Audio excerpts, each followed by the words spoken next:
Sir మనకి బాగా ఎక్కువగా తిమ్ముర్లు వస్తూ ఉంటాయి. కొంతసేపు కూర్చొని వాళ్ళు మఠం వేసుకొని కూర్చున్నా, లేదు అంటే స్టేబుల్‌గా ఒక దగ్గర అలా ఉన్నారు అంటే తిమ్ముర్లు రావటం అనేది మనం చూస్తూ ఉంటాం. ఈ తిమ్ముర్లకి అసలు మెయిన్ కాజ్ ఏంటంటారు సార్?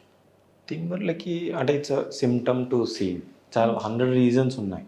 దేనివల్ల వస్తుంది అని కనుక్కోవడమే మెయిన్.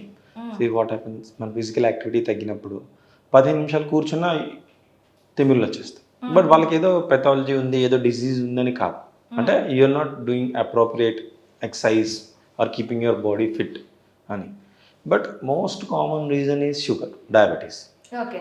డయాబెటీస్ ఉన్నప్పుడు ఎస్పెషల్లీ టిప్స్‌లో వస్తుంది. చేతుల్లో, కాల్లో and other things or disc ఏమన్నా జారినా, హ్మ్. స్పాండిలోసిస్ ఏమైనా ఉన్నా, హ్మ్.